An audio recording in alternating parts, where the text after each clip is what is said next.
আপনি যদি এই গ্রিড টিউটোরিয়াল দেখার জন্য এই ভিডিওটি প্রথম ওপেন করে থাকেন, আপনাকে বলবো আপনি আগে আমার চ্যানেলে যাবেন। এখানে গিয়ে এই ভিডিও অপশনে গেলে আপনি নিচে একটু দেখবেন এলিমেন্টার কন্টেইনার টিউটোরিয়াল নামে একটি ভিডিও আছে। 32 মিনিট 42 সেকেন্ডের একটি ভিডিও। আপনি এই ভিডিওটি সবার আগে দেখে নেবেন, কারণ এলিমেন্টরের ফ্লেক্স বক্স সম্পর্কে বিস্তারিত এখানে বলা আছে। কন্টেইনার নিয়ে আমরা কিভাবে কাজ করব, সেখানে ফ্লেক্স বক্স নিয়ে কিভাবে কাজ করব, তার সবকিছুই এখানে পাবেন। গ্রিড অপশনে আসলে আমাদের খুব বেশি কিছু নতুন অপশন দেওয়া নেই। আমাদের এই ফ্লেক্স বক্সের কাজটাই সহজ করতে আমরা মাঝে মধ্যে এখন গ্রিডে ব্যবহার করব। এর বেশি কিছু আমাদের সবকিছু এই ফ্লেক্স বক্স দিয়েই করতে হবে, সুতরাং আপনার ফ্লেক্স বক্স সম্পর্কে আগে বিস্তারিত জানতে হবে। তার জন্য আপনি এই ভিডিওটি দেখে নেবেন। তো এটার পাশাপাশি গ্রিডে আমাদের নতুন কি অপশনগুলো দিল সেটি দেখতে আজকে আমি আপনাদের এই ভিডিওটি বানাচ্ছি। তো খেয়াল করবেন, এখন আমাদের এলিমেন্টরে ডিফল্টভাবে গ্রিড এবং ফ্লেক্স বক্স দুটি দেওয়া থাকে, যার কারণে লেআউটে এখানে কন্টেইনার এবং এখানে গ্রিড লেখা আছে। আপনি যেটি নেন, ধরুন আপনি কন্টেইনারও যদি নেন, এখানে দেখবেন এই যে কন্টেইনার লেআউটে ফ্লেক্স বক্স এবং গ্রিড দুটি সিলেক্ট করতে পারবেন। অর্থাৎ আপনি যে কোনো পরিস্থিতিতে দুটির একটি বানিয়ে নিতে পারবেন। ধরুন আপনি গ্রিড নিয়ে ডিজাইন করছেন, কিন্তু আপনার মনে হলো এখানে গ্রিডের দরকার নেই, আপনি চাইলে সেটাকে ফ্লেক্স বক্স বানিয়ে দিতে পারেন। আবার ধরুন ফ্লেক্স বক্স নিয়েছেন, আপনার মনে হলো যে না, এটাকে গ্রিড বানানো দরকার, আপনি সেই মুহূর্তে এটিকে গ্রিড বানিয়ে দিতে পারবেন। তো আমরা এটি গ্রিড বানানোর পরে এখানে দেখবেন আগের মতো কন্টেন্ট উইথ থাকবে, যেখানে বক্স এবং ফুল উইথ নেওয়া থাকবে। আমরা চাইলে ফুল উইথ বরাবর বানাতে পারি, অর্থাৎ সম্পূর্ণ এরিয়া জুড়ে নেবে। আবার চাইতে পারি বক্স হিসেবে, যেখানে আমরা নির্দিষ্ট একটি এরিয়া বরাবর রাখতে পারি। বক্সের ডিফল্টভাবে 1140 পিক্সেল দেওয়া থাকে, এগুলো আমাদের আগের পুরোনো কথা, আমরা এগুলো সবকিছুই জানি। তারপরে নিচে খেয়াল করেন এখানে মিনিমাম হাইট কি, এই দুইটা মিলে, অর্থাৎ আমরা যে কয়টা গ্রিড নিব পুরাটা মিলে একটা মিনিমাম হাইট চাইলে আমরা দিতে পারি। ধরুন আমরা মিনিমাম হাইট দিলাম 500, যে এটার মিনিমাম হাইট 500 অবশ্যই হবে, এরকম হাইট হবে না, আমরা সেটা এখান থেকে দিয়ে দিতে পারবো। এটিও আগের ব্যাপার। তো গ্রিডে আমাদের যে নতুন অপশন, আমাদের সেই অপশনগুলোর মধ্যে এখানে জাস্ট কয়েকটা জিনিস পাবেন। একটা হচ্ছে কলাম, একটা হচ্ছে রো, তারপরে গ্যাপ আগে ছিল, তারপরে এখানে অটো ফলো একটা ব্যাপার আছে, আর এখানে জাস্টিফাই অ্যালাইন আইটেম, এগুলাই ছিল। এই দুই তিনটা জিনিসই আমাদের জাস্ট খালি জানতে হবে, এর বেশি কিছু আমাদের গ্রিডে জানার নেই। তো আমরা প্রথমে অপশনটি দেখুন, এখানে দেখা আছে কি গ্রিড আউটলাইন। গ্রিড আউটলাইনটা কি, এখানে আমাদের যে বক্স আকারে 6টি দেখিয়ে দিচ্ছে, এই জিনিসটাই আমরা দেখাবো কিনা সেটাই। আমরা এখানে হাইড করে দিলে এই জিনিসটা আমাদের আর দেখালো না। তো আমরা এটা যদি শো করে দেই, তখন এটা আমাদের দেখাবে, অর্থাৎ আমাদের জানা যাবে যে এখানে আমাদের একটা গ্রিড বসানোর জায়গা আছে। এ পর্যন্তই। তারপরে খেয়াল করুন যে কলাম এবং রো, এই দুটো আপনাকে সব থেকে ভালো মতো বুঝতে হবে, কারণ গ্রিডের সবকিছুই মূলত এই দুটা জিনিস। এখানে কলামে এই বরাবর খেয়াল করেন লেখা আছে এফআর এবং আরেকটা আছে কাস্টম অপশন। এফআর বলতে কি, এটা হচ্ছে ফ্র্যাকশন, যার অর্থ ভগ্নাংশ বোঝায়, অর্থাৎ সম্পূর্ণটাকে একটা সমান ভাগে ভাগ করে দিবে। বর্তমানে আমরা এখানে 3টি কলাম নিয়েছি, যার কারণে এখানে 3 লেখা আছে। 3 ফ্র্যাকশন মানে হচ্ছে 3টা সমান ভাগে ভাগ।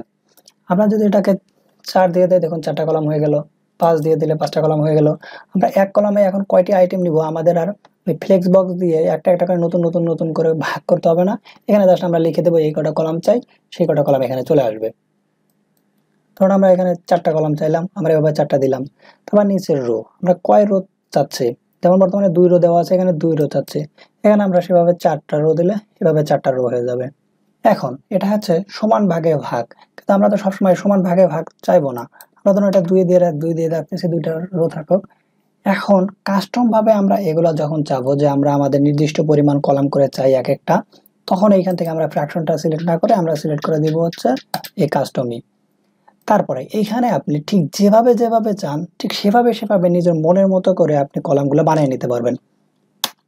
প্রথমত খেয়াল করুন, আমরা চাচ্ছি যে আমরা প্রথম কলাম নিব, প্রথম কলামের পরে দ্বিতীয় কলাম আমরা ডাবল উইথে নিব, শেষ কলাম নিব আবার একই উইথের। আমরা সেটা কিভাবে করতে পারি, তখন এখানে দিলাম আমরা এক এফআর দেওয়ার সাথে সাথে এখানে বোঝা গেল একটি কলাম। তারপর লিখলাম 2 এফআর, মানে পরেরটা হচ্ছে প্রথমটার দ্বিগুণ। দেখুন এখানে খেয়াল করবেন, আমাদের দুইটা যে কলাম হইলো এখন এটার থেকে এটা দ্বিগুণ।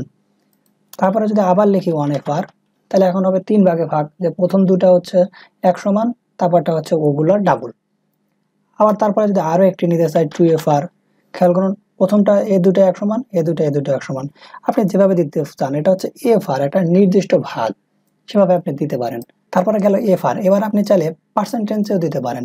যেমন আমরা চাচ্ছি প্রথমটা নিবে হচ্ছে 25%, আপনি এভাবে লিখে দিলেন 25%। দেখুন বর্তমানে একটি কলাম নিয়েছে 25% এরিয়া জুড়ে সম্পূর্ণটার। তারপরটা ধরুন আপনি দেবেন হচ্ছে 50%, এভাবে আপনি 50% দিয়ে দিলেন। তারপর এটা নেবেন আপনি হচ্ছে আবার 25%, আবার 25% লিখে দিলেন। এভাবে আপনি পার্সেন্টেজ দিয়েও দিতে পারেন। যেরকম ইচ্ছা আপনি সেভাবে নিজের মতো করে পার্সেন্ট দিয়ে সেই কয়টা কলামকে আপনি এভাবে ভাগ করে দিয়ে দিতে পারেন। আবার ধরুন আপনি এখানে পিক্সেলও দিতে পারবেন, যেমন আমি দিলাম হচ্ছে প্রথমটা হচ্ছে 300 পিক্সেল নেবে, প্রথমটা ঠিক 300 পিক্সেলে নেবে, পরেরটা ধরলাম 600 পিক্সেল নিল, 600 পিক্সেল নিয়েছে। আবার একটা জিনিস খেয়াল করুন, আপনার অনেক সময় মনে থাকতে পারে যে আচ্ছা আমি এভাবে পিক্সেল করে দিচ্ছি, আমি চাচ্ছি যে প্রথম দুইটা আমার নির্দিষ্ট পিক্সেল বরাবর থাকবে, শেষেরটা সম্পূর্ণ জায়গা নেবে, আমি ঠিক জানি না শেষেরটা কতটুকু প্রয়োজন। তার জন্য আপনি এখানে জাস্ট লিখে দেবেন 1FR, দেখবেন বাকি সম্পূর্ণ জায়গা সে একা একা নিয়ে নেবে। এভাবে আপনি পিক্সেল দিতে পারেন, পার্সেন্ট দিতে পারেন, আপনি এফআর দিতে পারেন। তবে চাইলে আপনি ভিউ উইথও দিতে পারেন। যেমন ধরুন আমরা প্রথমটা চাইছি যে 20 ভিউ উইথ, অর্থাৎ সম্পূর্ণ এরিয়ার 20% ভিউ উইথ থাকবে। তারপরটা হচ্ছে ধরুন 50 ভিউ উইথ, আপনি সেভাবে দিতে পারেন। অর্থাৎ আপনি এখানে যে এলিমেন্টে বসান না কেন, আপনি যেভাবেই আপনি চান না কেন সেভাবে আপনি নিজের মতো করে সাজিয়ে নিতে পারবেন আপনার কলামগুলা। একই সিস্টেম আছে এখানে রো এর ক্ষেত্রে। ধরুন আমরা আপাতত কলামের মধ্যে গিয়ে 3 কলাম রেখে দিলাম। একইভাবে আপনি রোটা আমাদের খুব বেশি প্রয়োজন হবে না, কারণ সাজাতে হবে না, আমাদের এলিমেন্ট অনুযায়ী রো কতগুলো লাগবে না লাগবে তার হাইট অনুযায়ী নিবে। কিন্তু তারপরেও যদি আপনি চান যে না আপনি আবার রো গুলাকেও নির্দিষ্টভাবে হাইট দিব, উইডথ দিব, সেটাও আপনি দিতে পারবেন। ধরুন এখানে আমরা 3FR দিলে 3টা এবং সমান মাপের রো হয়ে গেল। কিন্তু আমরা এটাকে আমরা একইভাবে কাস্টম ভাবে বানিয়ে নিতে পারবো। ধরুন আমরা চাইলাম যে প্রথমটার চাইতে দ্বিতীয়টা আমাদের ডাবল হাইটের রো হবে। দেখুন এখান থেকে দ্বিতীয়টা, এখানে আমাদের ডাবল হাইটের রো, এখানে আমাদের সিঙ্গেল হাইটের রো। তো এই হচ্ছে ব্যাপার স্যাপার। এখানেও আপনি একইভাবে পার্সেন্টেজ দিয়ে সবকিছু বসাতে পারবেন। তো রো আর কলামের এই হচ্ছে আমাদের ব্যাপার স্যাপার, এই হচ্ছে আমাদের ক্যালকুলেশন, এগুলো আমাদের জানতে হবে।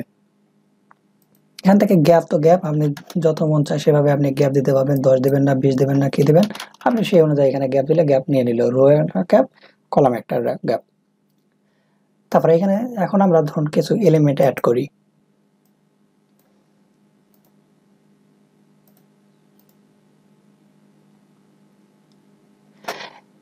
এখন এখানে খেয়াল করুন, আমরা যখন একটা নতুন আইটেম নিচ্ছি শুরুর দিকে আমাদের সবকিছু আগে কলামটাকে ফিল আপ করতেছে, আমাদের আগে কলাম ফিল আপ হচ্ছে, তারপরে সে নিচে লাইনে চলে আসবে পরের রোতে। আমরা যেহেতু 3টা কলাম দিয়েছি, 3টা নিচে, তারপরে নিচের রো একটা আসলো।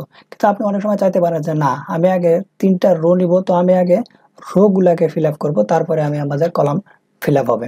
আপনি যদি এরকম করতে চান, আপনি এখান থেকে আপনার গ্রিড অপশনে যাবেন, আমরা এটা মিনিমাম হাইট তুলে দিই। এখান থেকে আমরা এটা আমাদের ডিফল্ট ফ্র্যাকশনে যাই। তো এইখান থেকে একটা জিনিস খেয়াল করবেন, এই যে এখানে আর একটা অপশন আছে অটো ফলো। অটো ফলো এখানে দেওয়া আছে রো, আপনি এটা কলাম করে দিবেন।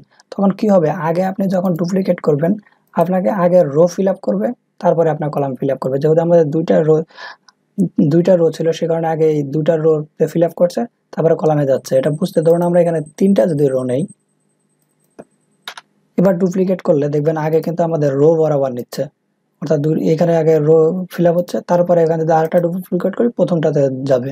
এভাবে আপনি কলাম অনুযায়ী ফিল আপ করতে চান না রো অনুযায়ী ফিল আপ করতে চান, এই অপশনটা আপনার এই কাজ করবে হচ্ছে এখানে এই অটো ফলো অপশন। অর্থাৎ আপনি আগে কলাম ফিল আপ করবেন না আপনি আগে রো ফিল আপ করবেন, এভাবে আপনি এখান থেকে কন্ট্রোল করতে পারেন। তারপরে যে অপশন এখানে হচ্ছে জাস্টিফাই আইটেম, এগুলো আমরা ফ্লেক্স বক্সে দেখছি। অর্থাৎ আমরা যদি মিডিল বরাবর রাখতে চাই কিংবা এটাকে আমরা ডান বরাবর বাম বরাবর রাখতে চাই সেটা রাখতে পারবো। তো এটা বোঝানোর জন্য আমি আবার একটু ছোট কিছু এলিমেন্ট অ্যাড করি। আমি এখানে ছোট ছোট কিছু আপনি হেডিং টেক্সট নিয়ে রাখছি, আর এখানে আমাদের একটা মিনিমাম হাইট দিয়ে নেই আমরা, যেহেতু আমাদের এই উপর নিচের এইটা মিডিল বা এন্ড বরাবর কাজ করার জন্য আমাদের একটা মিনিমাম হাইট প্রয়োজন আছে। আমরা মিনিমাম হাইট দিলাম। তারপরে গ্রিডে এখানে দেখুন এটা আগের মতো ফ্লেক্স বক্সের মতো, আমরা যদি জাস্টিফাই আইটেম এটাকে সেন্টার দিয়ে দেয় তখন এটা সেন্টার বরাবর চলে আসবে, এটা যখন এন্ড দিয়ে দেয় সেটা এন্ড বরাবর যাবে। এটা একইভাবে এখানে সেন্টার বরাবর দিতে চাইলে সেন্টার বরাবর যাবে, স্টার্ট বরাবর দিলে স্টার্ট বরাবর যাবে, এন্ড বরাবর দিলে এন্ড বরাবর চলে যাবে। এটা আমাদের পুরনো ব্যাপার। আবার একই সাথে এগুলার আমাদের যে সিঙ্গেল অপশন ছিল, অর্থাৎ আমরা এখানে গেলে এই যে এখানে দেখবেন যে সিঙ্গেল অপশন থাকে, এখান থেকে আমরা একটাকে অর্থাৎ শুধু সিঙ্গেল ওইটাকে আমরা চাইলে স্টার্টে নিয়ে যেতে পারবো, এন্ডে নিয়ে যেতে পারবো, এগুলো আমরা আগের মতোই নিয়ে যেতে পারবো। তো আমাদের বেসিক্যালি নতুন আমাদের যে অপশনগুলো আসতেছে সেগুলো আছে আমাদের এই গ্রিড আসতেছে, এখান থেকে আমাদের এই কলাম রোটাকে সহজ করে দিছে, আউটলাইনটাকে আমাদের এখান থেকে যে অটো ফলো রো অপশনটা আসতেছে, আর এখানে আমাদের এগুলো সব আগের মতোই। আবার এদিকে যদি আপনি যান, এখানে আমাদের অ্যালাইন আইটেম এগুলাও আগের মতোই রয়ে গেছে, এগুলো আমরা ঠিক একইভাবে ফ্লেক্স বক্স বা কন্টেইনারের মতো করেই ব্যবহার করব। এখন আপনাদের মনে অনেকেরই প্রশ্ন আসতে পারে, আমরা গ্রিড এবং ফ্লেক্স বক্স ঠিক কোন জায়গায় ইউজ করব এবং আমরা ফ্লেক্স বক্সের পরিবর্তে গ্রিড কেন ব্যবহার করব? এই প্রশ্নের সবথেকে সহজ একটি উত্তর হচ্ছে, আমরা যখনই একের অধিক রো নিয়ে কাজ করব তখন আমরা চেষ্টা করব হচ্ছে গ্রিড ব্যবহার করতে। গ্রিড আমাদের সবথেকে বেশি উপকার করবে হচ্ছে আমরা যখন রেসপন্সিভ করতে যাব। যেমন একটা জিনিস আপনাদের খেয়াল করায়, ধরুন আমরা প্রথমে একটি কন্টেইনার দিলাম, এই কন্টেইনারের ভিতরে আমরা ধরুন একই জাতীয় কিছু এলিমেন্ট নেই, ধরুন আইকন বক্স নিলাম। তো এই আইকন বক্সগুলোকে আমি ডুপ্লিকেট করে দিচ্ছি। ধরুন এখানে 4টি আমরা আইকন বক্স নিচ্ছি, তারপর এটাকে কি করতাম, আমরা এটিকে জাস্ট রো হরিজন্টাল করে দিলেই এটি আমাদের এক লাইনে 4টা চলে এলো। আমরা এভাবে সহজেই এক লাইনে 4টা বা 3টা যে কয়টা ইচ্ছা এভাবে নিয়ে কিন্তু কাজ করতে পারি। কিন্তু যখন আমরা এটিকে রেসপন্সিভ করতে যাই, ধরুন এটি আমরা এখন রেসপন্সিভ করব, তো এইখানেও কিন্তু 4টি থেকে যাচ্ছে, অর্থাৎ ট্যাব মোডে আমরা 4টি থেকে যাচ্ছে। যদিও মোবাইলে এটি একটি করে রাখার ব্যবস্থা করে দিয়েছে, কিন্তু ট্যাব মোডে এখানে 4টি থেকে যাচ্ছে। এই 4টিকে আমরা এখন যদি চাইতাম যে না এই ইয়াতে ট্যাব মোডে আমরা দুটি করে রাখবো, তো আমরা খুব সহজে এটি করতে পারতাম না, কারণ এই জন্য আমাদের প্রচুর ক্যালকুলেশন করতে হতো এবং এগুলোকে আলাদা ভাবে উইড দিয়ে নিতে হতো। সেটা কিভাবে, ধরুন আমরা এই আইকন বক্সে যদি যেতাম, এখানে নিচে দেখবেন এই যে এখানে উইথ আছে, এই উইথ থেকে আমরা কিভাবে কিছু একটা করে, ধরুন আমরা কাস্টম ভাবে এটাকে ধরুন 48% দিয়ে দিলাম, দিয়ে তারপরে এটাকে আমরা কপি করে ডুপ্লিকেট করে দিচ্ছি সবগুলোতে, এভাবে পেজ স্টাইল দিয়ে তারপরে আমরা কি করতাম, এই কন্টেইনারে গিয়ে এটাকে র‍্যাপ করে দিতাম। র‍্যাপ করে দিলে তখন এখানে 4টি দুটি করে 2 লাইনে চলে আসলো। এভাবে আমরা ক্যালকুলেশন করে আমরা এখানে রেসপন্সিভ করতাম, প্রত্যেকটাকে এভাবে আলাদাভাবে আমাদের হাইট উইডথ দিতে হতো। তো এই জিনিসটা আমাদের সহজ করে দিবে হচ্ছে গ্রিড।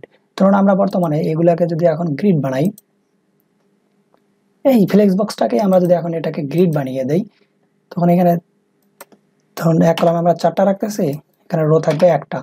তখন আমাদের কি হলো, সহজেই কিন্তু এক কলামে 4টা কলামের একটা সেকশন হয়ে গেল।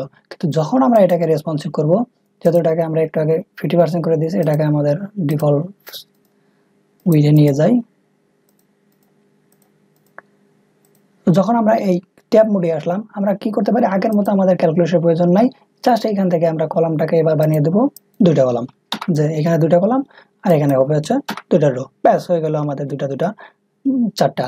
আবার আমরা সেই মোবাইল মোডে এখানে অলরেডি একটা করে দেওয়া থাকে, আমরা যদি এমন হচ্ছে না মোবাইল মোডে আমরা 2টা করেই রাখবো, সেটাও আমরা এখান থেকে দিয়ে দিতে পারি, এটি নিয়ে নিবে।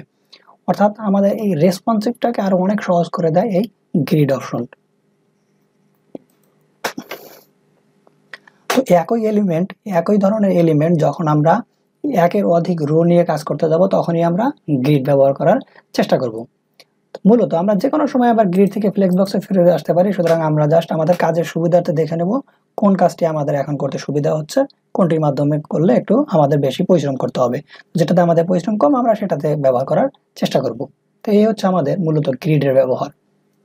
তো পরবর্তীতে আমরা এলিমেন্টর নিয়ে আমি যে টিউটোরিয়ালগুলো আনবো, বেশিরভাগের ক্ষেত্রে দেখা যাবে আমি গ্রিড এবং ফ্লেক্স বক্স দুটি ব্যবহার করব। তার কারণে আপনাদের এই টিউটোরিয়ালটি আগে দেখিয়ে রাখলাম, আপনারা গ্রিড এবং ফ্লেক্স বক্স সম্পর্কে বিস্তারিত ধারণা রাখবেন, কারণ যেহেতু এটি আমাদের নতুন আপডেট এবং পরবর্তীতে এটি ধরতে গেলে এলিমেন্টরের ভবিষ্যৎ, আপনার এর সম্পর্কে একটি সুষ্ঠু আইডিয়া থাকা দরকার আছে।